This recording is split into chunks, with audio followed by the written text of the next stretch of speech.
तर नमस्कार, या माझ्या जाव होत्या. आमची चेष्टा मस्करी चालली होती कारण आम्ही चाललो होतो हळदी कुंकाच्या कार्यक्रमाला.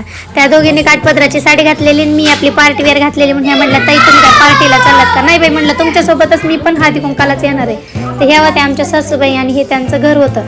मी पहिलीच वेळेस आले होते म्हणून मी काय केलं, पूर्ण घर बघून घेतलं होतं. ह्यांना दोघींना चला म्हणलं, ह्या म्हणलं नको, आमचं बराच वेळा बघून झाले, तुम्हीच बघा. म्हणलं बघू द्या बाई, माझं परत जास्त येणं जाणं नसते म्हणून हळदी कुंकू लावलं. आत्या मला म्हणलं, धर बाई तिळगुळ घे आणि गोड बोल. म्हणलं आत्या त्याची काय अपेक्षा करू नका, माझ्याकडनं काय एवढं गोड बोलल्या जाणार नाही बघा. मग ते हसत होते. म्हणलं असू दे, जाऊ दे, आपलं थोडं नातं तिखट गोडच असू दे. सासूनाचं नातं म्हटलं की तिखट गोडच पाहिजे, लय बी उतू घालवायला नाही पाहिजे.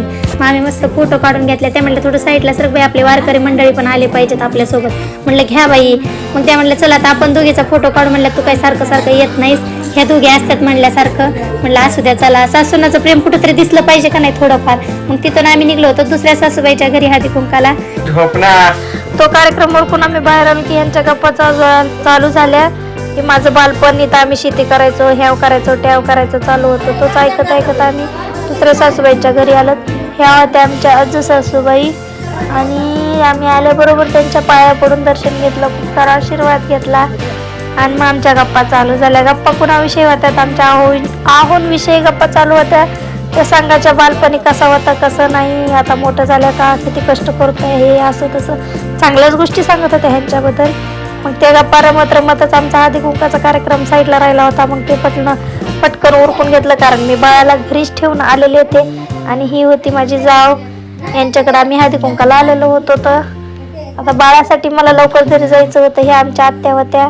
मग लगेच इथं पण फोटो काढायचा कार्यक्रम चालू झाला. मग इथं 1-2 फोटो काढून घेतले आणि वरती बघा विठ्ठलाची मूर्ती खूप सुंदर होती बघा.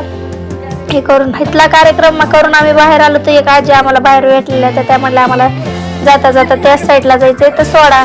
तर मग त्या आजीला आम्ही घेतलं आणि निघालो होतो हळदी कुंकाचा कार्यक्रमावरून.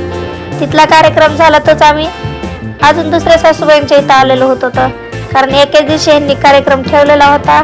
मग सगळ्यांचे घेत आलेलो होतो. तर बाहेर आम्ही माझे दीर होते आणि ही जाव आहे छोटी, या सासूबाई आहेत. हे छोटंसं त्यांनी डेकोरेशन मस्त केलेलं होतं बघा, छान वाटत होतं. साधं आणि सिंपल पण एकदम भारी वाटत होतं. काय असं जास्त झगामगा नव्हतं, काय नव्हतं.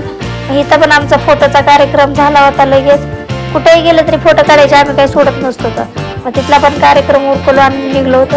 ही नवीनच नवरी होती बघा आमची. ती म्हणली पाया पडू द्या. म्हणलं पण नको, कशाला म्हणायचं. मग तिला भरभरून आशीर्वाद दिला आणि बाहेर निघलो होतो आम्ही. आता म्हणलं घरी जावा. जाता जाता फ्लॅटवर गेलो होतो तर कारण त्याच वाट्याला होता.